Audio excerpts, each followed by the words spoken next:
Part 4. Korean Mafia boss hired a black female bodyguard. She took down 50-plus assassins in one night. They're not targeting you, Jun-ho. They're targeting all of us. Glass shattered across the Singapore hotel ballroom as Kira pushed 3 business executives to the floor. Gunfire erupted from multiple positions. Screams filled the air as Asia's most powerful business leaders scattered for cover. Jun-ho calmly checked his watch beside her, seemingly unconcerned by the chaos. For shooters, northeast balcony, western service entrance. 2 more at the main doors. 5, Kira corrected, already calculating trajectories. There's 1 more on the roof. They're using military-grade targeting systems.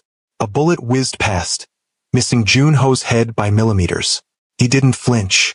Should I be concerned that someone's trying to eliminate every former criminal who's gone legitimate? He raised an eyebrow. Or flattered they sent 5 professionals just for me? Kira's eyes locked with his. This isn't random.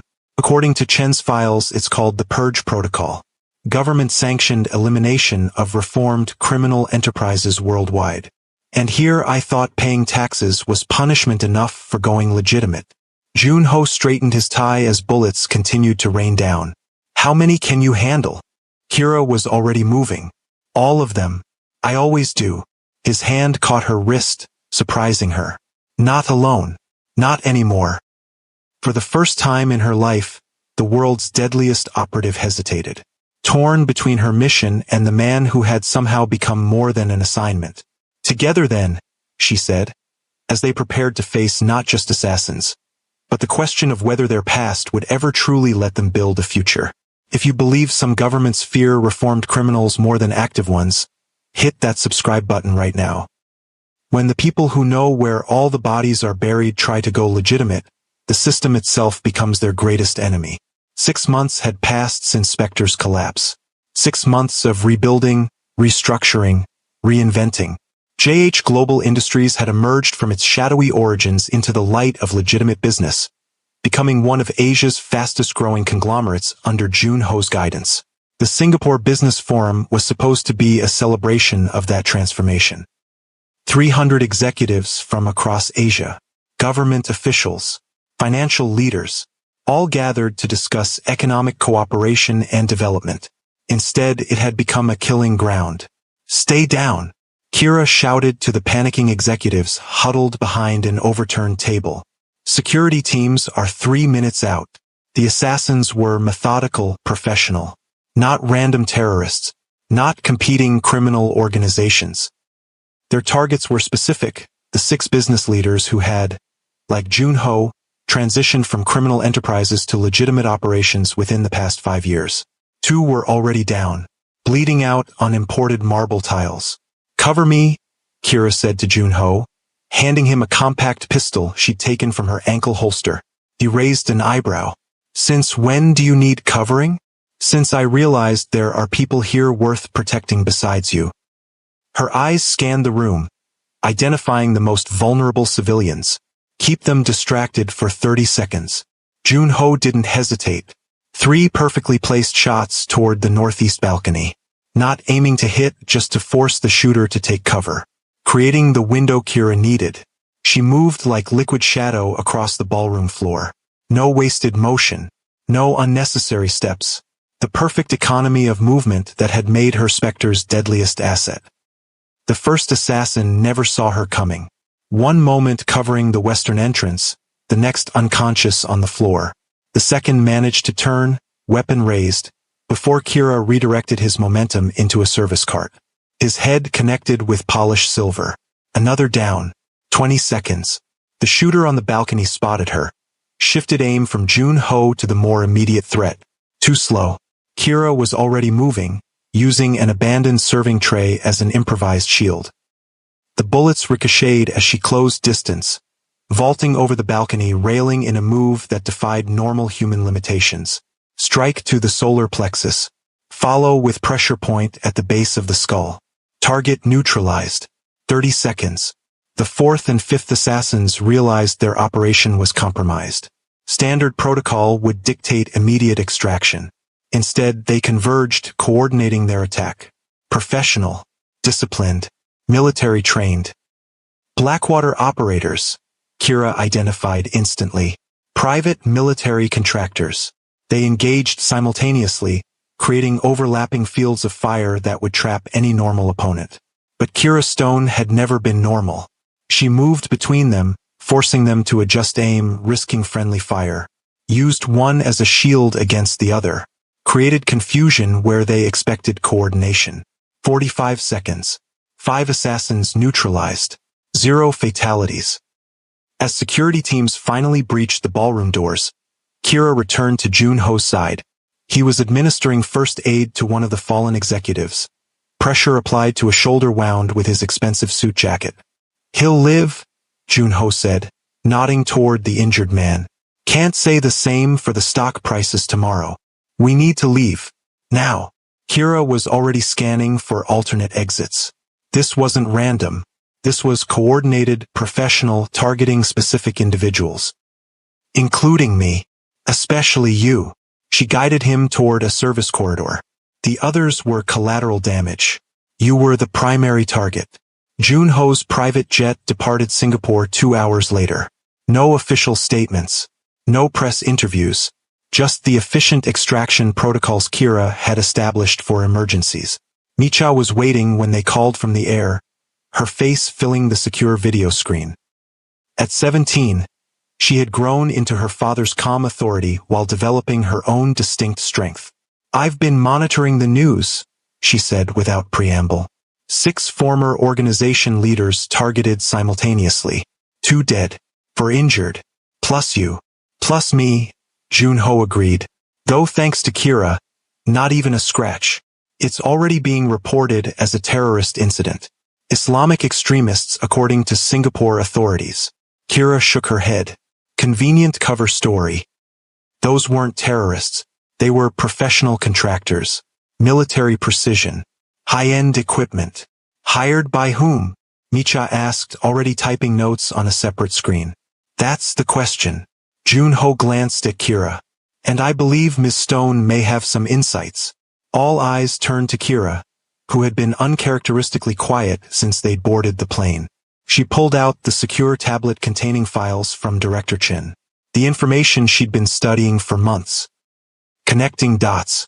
Building patterns. Uncovering the truth behind Spectre's operations and the larger forces at work. "It's called the Purge Protocol," she said finally. "Initiated after Spectre's collapse created a power vacuum in international intelligence operations." "A cleanup operation?" Micha suggested. "More like institutional paranoia." Kira displayed classified documents on the main screen. When criminal organizations go legitimate, they don't just abandon their knowledge. They bring it with them. Information about which officials were bribed, which operations were sanctioned off the books, which government agencies collaborated with criminal enterprises for mutual benefit. Junho nodded slowly. "We become living records of government corruption." "Exactly." Kira swiped to another document. The Purge Protocol targets reformed criminal enterprises not because they're still a threat, but because their legitimate status makes their knowledge more dangerous. Because no one questions when criminals accuse officials of corruption, Micha added, understanding immediately. But when respected business leaders make the same accusations, the public listens, Junho finished. So instead of risking exposure, they eliminate the risk entirely. And blame convenient scapegoats, Kira concluded. Terrorists, rival businesses, random violence, anything but the truth. Micha's expression hardened into something that made her look remarkably like her father. "What's our countermove?" Junho raised an eyebrow at his daughter's phrasing. I'm a park.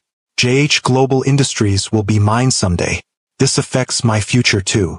Her tone left no room for argument. "Besides, I've been training with Kira for 6 months. I'm not the same helpless hostage I was before." Kira allowed herself the smallest smile.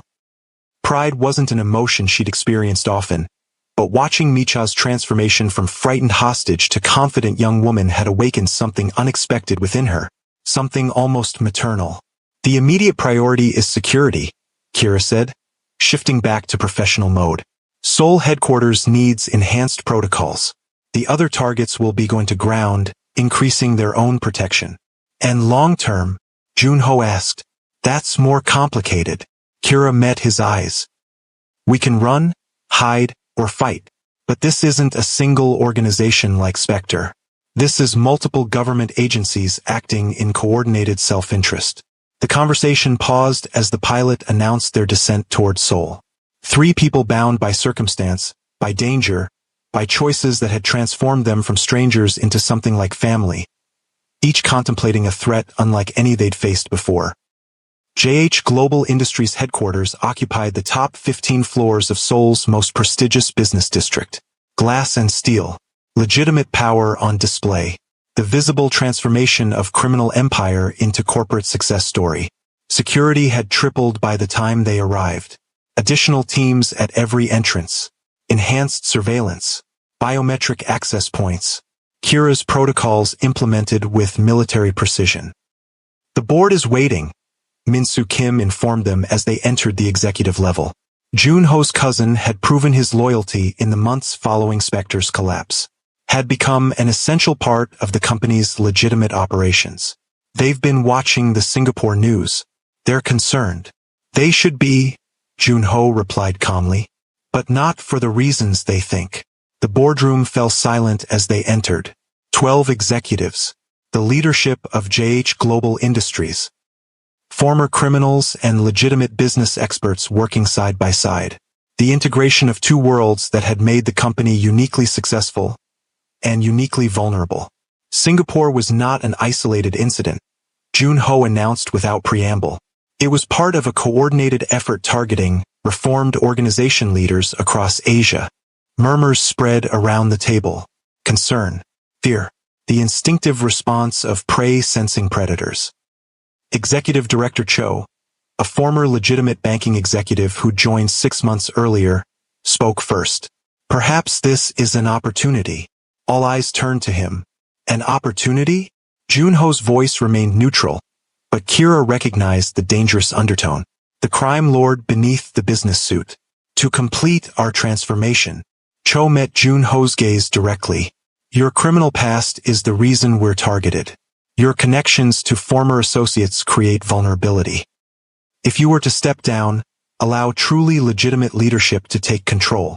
You mean yourself, Micha interrupted from her position by the door. Cho had the grace to look uncomfortable. I mean someone without connections to the Iron Dragon Syndicate. Someone whose presence doesn't invite government scrutiny. Kira watched the room carefully, saw the division forming, the legitimate executives on one side, the former Iron Dragon lieutenants on the other. The fracture line Cho was trying to exploit. An interesting proposal, Junho said, his voice deceptively calm. One that misunderstands the fundamental situation. He nodded to Kira, who displayed the purge protocol documents on the main screen. The evidence, the patterns, the undeniable truth behind the Singapore attack. They're not targeting me because of who I was, Junho explained as executives studied the evidence with growing alarm. They're targeting all reformed organizations because of what we know. About government corruption. About official complicity. About the thin line between criminal and sanctioned operations. He turned back to Cho. Removing me wouldn't protect this company. It would simply make it easier to dismantle. One piece at a time. Until nothing remains of what we've built. Then what do you propose? Cho challenged. Hide? Run? Hope they don't find us? No. Junho's smile was cold. Predatory. A reminder of how he had built his empire. I propose we do what none of them expect. We stand our ground. We form alliances. And we fight not with violence, but with the one weapon they truly fear. Which is? Another executive asked. The truth. Junho looked around the table. Complete transparency. About our past. About their corruption. About everything. The silence that followed was absolute. The proposal was unthinkable. Revolutionary. Potentially suicidal. Transparency would destroy us, Cho protested. Our stock would collapse. Partners would abandon us. Regulators would swarm. Perhaps initially, Junho conceded. but it would also remove their primary weapon. If we expose our own past, they can't use it against us. If we reveal government corruption, they can't silence us without confirming our allegations. It's mutually assured destruction, Micha added, stepping forward. But with one key difference. We have less to lose than they do. Kira watched this exchange with growing appreciation. In 6 months, the dynamic between father and daughter had evolved into something remarkable. Different perspectives united by shared intelligence. Different generations approaching the same problem with complementary solutions. This isn't just about JH Global Industries, Junho continued. It's about every organization targeted by the Purge Protocol. Every former criminal enterprise trying to go legitimate.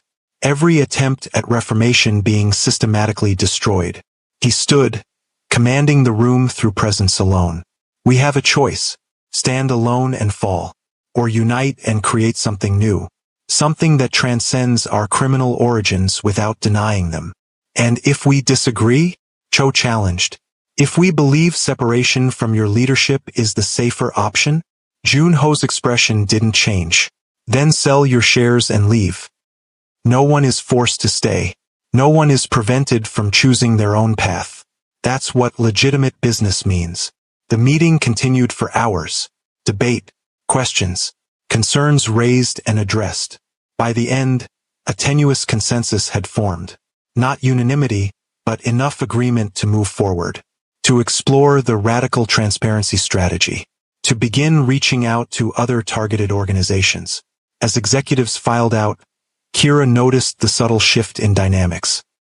Respect in their eyes when they looked at Junho. Not fear as in his criminal days, but something more valuable. Recognition of leadership based on vision rather than violence. Later, in Junho's private office, the three of them gathered to discuss next steps. Micha had brought research analysis of other organizations likely targeted by the Purge Protocol. Potential allies in the coming conflict. Yamaguchi-gumi's legitimate businesses in Tokyo, she noted, displaying profiles on the screen. The Golden Triangle's shipping corporations. The Bratva's technology investments in Eastern Europe. All reporting suspicious security incidents in the past month. All former criminal enterprises gone legitimate, Junho observed. All possessing damaging information about government corruption. And all potential allies, Micha concluded. If we can convince them transparency serves their interests better than continued secrecy. Kira had remained silent throughout this discussion, observing, processing. Something in her expression caught Junho's attention. You disagree? He asked directly. No. Kira chose her words carefully. Your strategy is sound, logical, potentially effective. But it changes everything. She met his eyes directly. Not just for JH Global Industries. For us. For me. The implication hung in the air between them. In a world without shadows, what place remained for someone trained to operate within them? In a strategy built on transparency, what role existed for a weapon forged in secrecy? Micha, perceptive beyond her years, recognized the moment's importance. I'll finalize the potential alliance list, she said, gathering her materials. You two have things to discuss. After she left, silence settled between Kira and Junho. 6 months of building something neither had expected to find. A connection that transcended professional obligation. A partnership that had become something deeper, more significant. You're worried about your place in this new approach, Junho said finally. Not a question. An understanding. I was created for shadows, Kira replied simply. Trained for secrets. Built to operate in a world where truth is the first casualty. If that world changes, then you change with it. Junho moved closer, closing the distance between them. You've already changed more than you realize. What do you see when you look in the mirror now? Junho asked, his voice gentler than anyone outside this room would recognize. Kira considered the question. 6 months ago, she would have deflected. 3 months ago, she might have given a tactical assessment. Now, she found herself answering with unexpected honesty. Someone between worlds. Her eyes met his. Not just the weapon Spectre created. Not fully whatever comes next. Junho's hand found hers. The touch still unfamiliar enough to send electricity through her fingers. Perfect symmetry then. A woman between worlds. A business between legitimacy and its origins. A strategy between shadows and light. You think I can adapt to transparency? Genuine uncertainty colored her voice. I think you already have. He gestured toward the door Micha had just exited. 6 months ago, would you have trained her? Invested in her? Cared about her future? The question lingered between them, answered by Kira's silence. The transformation had been happening so gradually she'd barely noticed. From hired protector to something more complex. Something with roots. With connections. With purpose beyond the next mission or target. Their moment was interrupted by Kira's secure phone vibrating. Director Chen's encrypted channel. The Purge protocol has accelerated its timeline. Chen's voice came through without greeting. 17 operations planned across Asia in the next 72 hours. All targeting reformed organizations. We need more time, Junho replied, already moving toward his desk. You don't have it. Someone in your Singapore meeting spooked them. They're moving now before you can organize. Kira met Junho's eyes. Understanding passed between them. Cho, they said simultaneously. We'll call you back, Kira told Chin, ending the connection.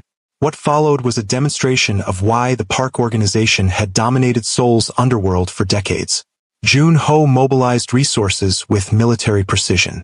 Security teams, communications specialists, transportation assets, all coordinated through Min-Soo Kim's efficient management. Micha returned with her needed alliance list, adapting instantly to the accelerated timeline. We need neutral ground, she observed. Somewhere all organizations can meet without territorial concerns. Tokyo, Junho decided. The Imperial Hotel. I'll have Kim make arrangements. Kira watched this operation unfold with professional appreciation. For all his legitimate transformation, Junho remained a strategic genius. The skills that had built a criminal empire now deployed for different purposes, but no less effective.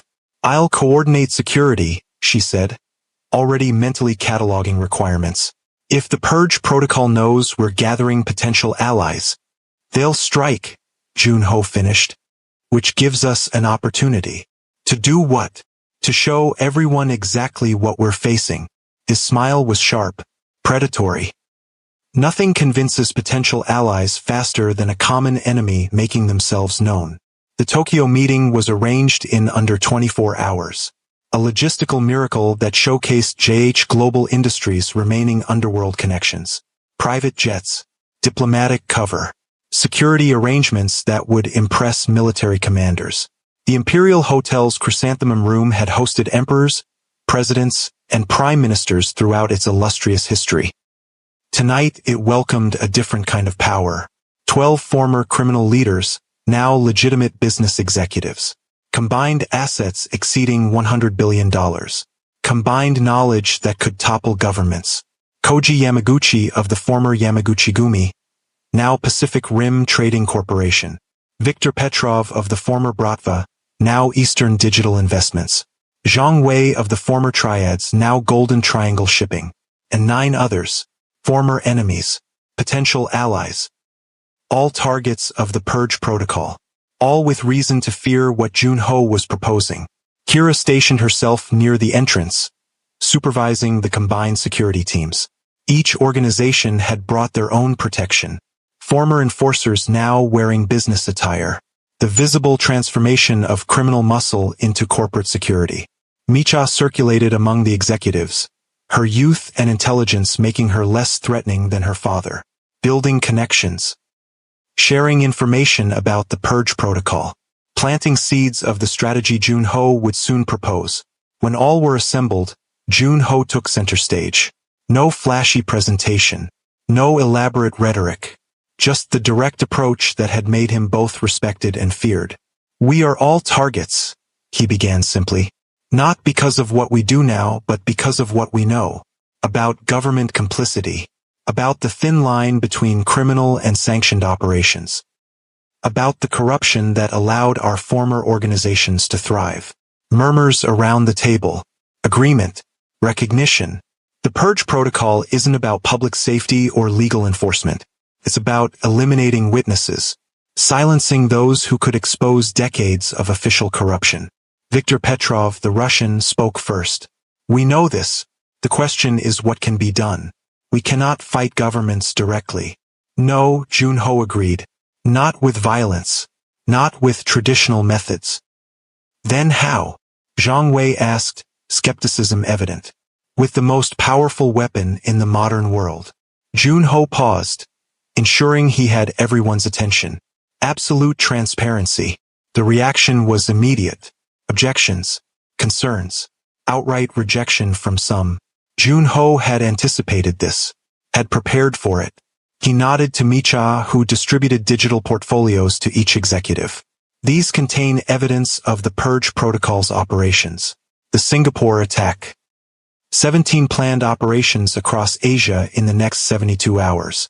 The systematic elimination of reformed criminal enterprises. And alongside that evidence, Junho continued, is a proposal, the Transparency Initiative, a coordinated disclosure of both our criminal pasts and the government corruption that enabled them. This would destroy us, Yamaguchi objected. Our legitimate businesses would collapse. Initially, perhaps, Micha stepped forward, her confidence surprising the older executives. But research indicates businesses that survive transparency events emerge stronger, more trusted, more valuable, and more importantly, Junho added, it removes their primary weapon. They can't threaten to expose what we've already revealed. They can't silence us without confirming our allegations. The debate that followed was heated, passionate. Each leader weighing decades of secrecy against the new threat they faced. Old instincts battling new realities. The ingrained habit of shadows fighting the potential freedom of light. As the discussion continued, Kira's security teams reported unusual activity outside the hotel. Multiple vehicles arriving simultaneously. Communications jamming beginning to affect non-secure channels. They're here, she informed Junho quietly.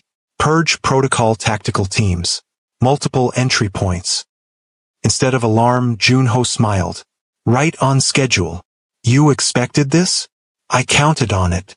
He turned back to the increasingly divided group of executives. Gentlemen, it seems our discussion has become time-sensitive. The Purge Protocol has found our meeting.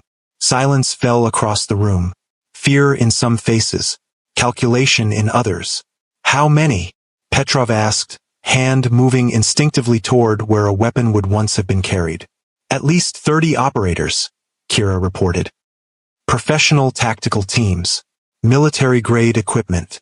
They're not here for negotiations, Junho observed calmly. They're here to eliminate everyone in this room simultaneously. The perfect opportunity from their perspective. Zhang Wei stood abruptly. Then this meeting is over. We must evacuate immediately. That's one option, Junho agreed. Run. Hide. Hope they don't find us individually after failing to take us collectively. You have another suggestion? Yamaguchi asked, already signaling his security team. Yes. Junho nodded to Micha, who activated the room's main screen. We give them exactly what they fear most. The screen showed a livestream broadcast. Already connected to major news networks worldwide. Already reaching millions of viewers across digital platforms.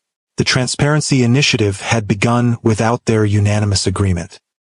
Ladies and gentlemen of the global community, Micha spoke directly to camera with remarkable poise. What you are witnessing is an unprecedented moment in business history. The leaders of 12 major Asian corporations, formerly connected to organized crime, now coming together to address their pasts and reveal government corruption that enabled decades of illegal activities.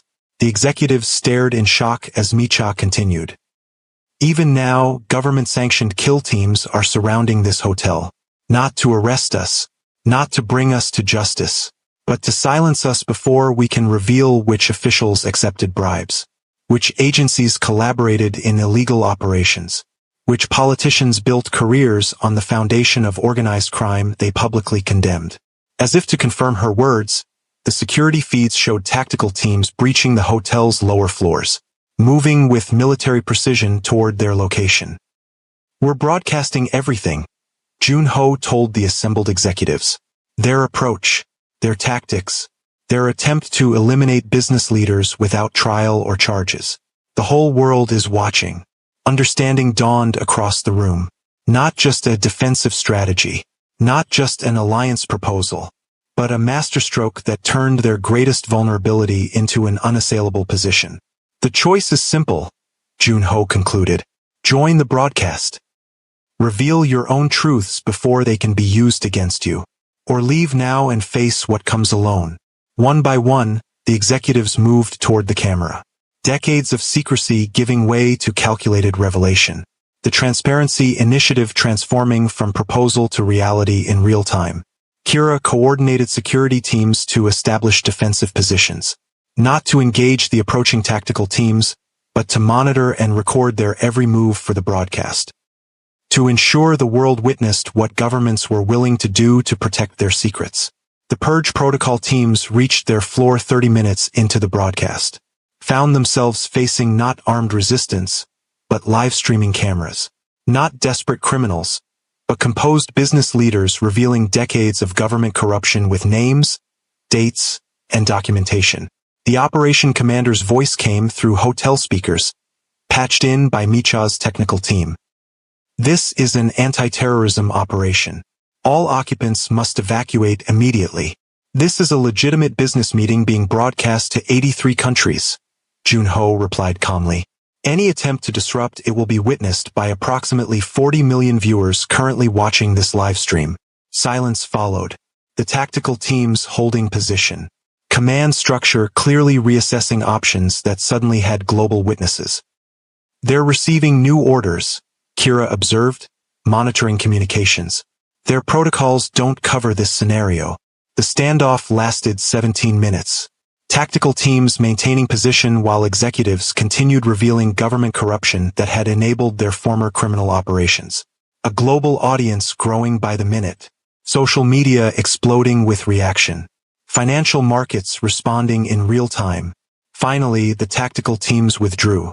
No confrontation. No violence.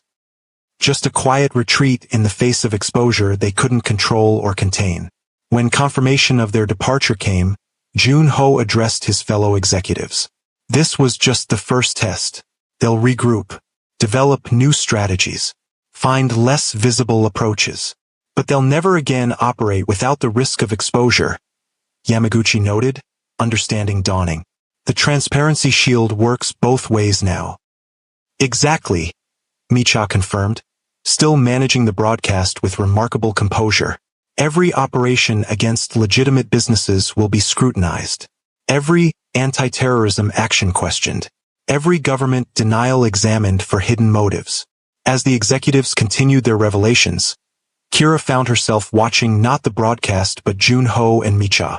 Father and daughter working in perfect coordination. Different generations with complementary strengths. The past and future of JH Global Industries personified. And for the first time, Kira Stone saw clearly what her own transformation might become. Not the abandonment of her skills, but their redirection. Not the denial of her abilities, but their application to different purposes. The Tokyo Transparency Summit, as media immediately labeled it, continued for 14 hours. Systematic disclosure of criminal histories balanced with documented evidence of government complicity. Stock prices fluctuated wildly, then stabilized as markets absorbed the unprecedented transparency. By morning, the Purge Protocol had been exposed across major news outlets worldwide. Government officials were resigning or being placed on administrative leave pending investigation. Intelligence agencies were issuing carefully worded denials that only confirmed the allegations through their specific phrasing. The balance of power had shifted. Not through violence or intimidation, but through the one weapon governments truly feared, uncontrolled truth.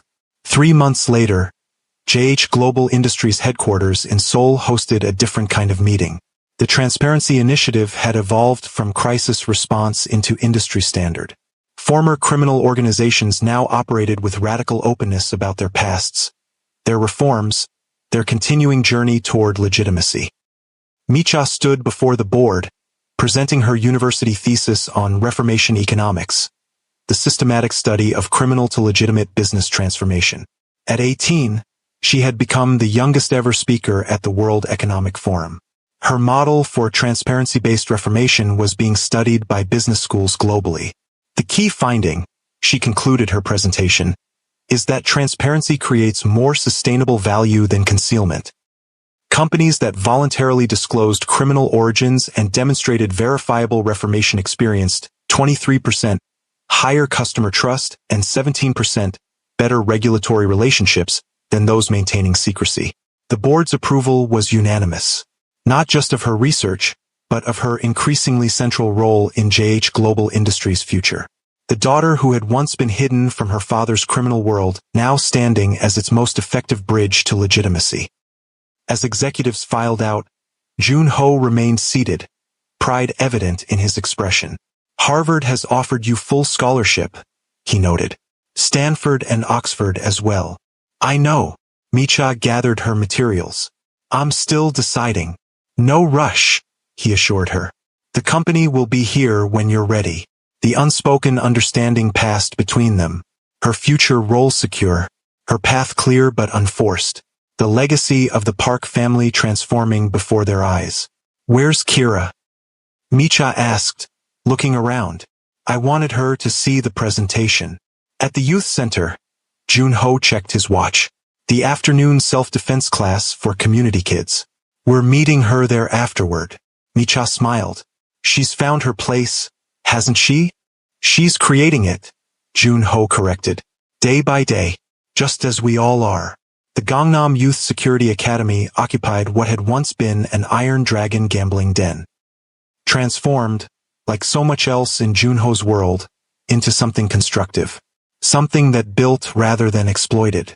Kira Stone stood at the center of the training floor, surrounded by 20 teenagers from Seoul's most vulnerable neighborhoods, not teaching them to be weapons as she had been, teaching them to be safe, to be strong, to understand the difference between power and violence.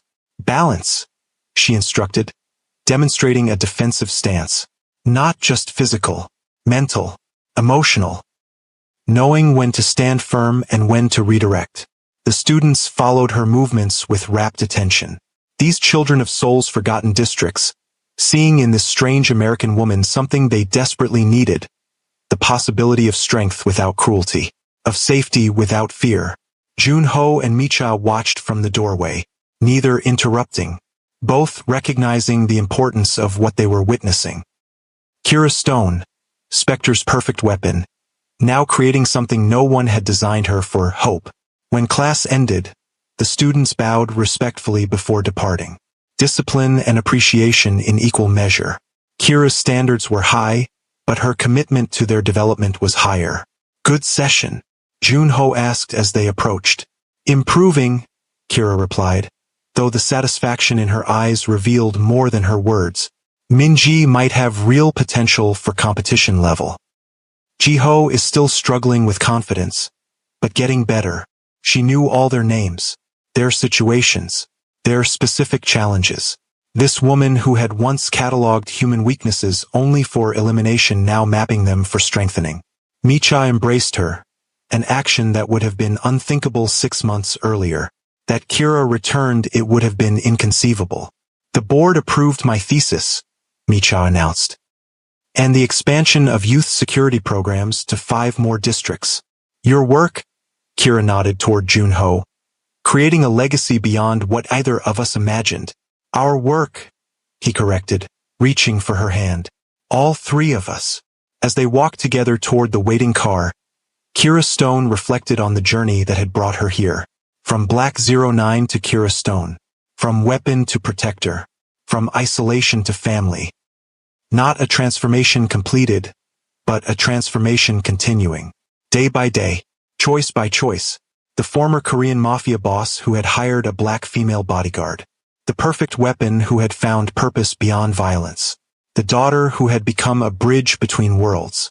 3 lives intersecting at the precise moment each needed what the others provided. Not an ending, a beginning. If you believe everyone deserves the chance to rewrite their story, hit that subscribe button right now. Because the most powerful transformation isn't turning a criminal into a businessman or a weapon into a protector. It's discovering that your past doesn't have to determine your future. Comment below if you've ever reinvented yourself, and remember, true strength isn't found in what you can destroy, but in what you choose to build.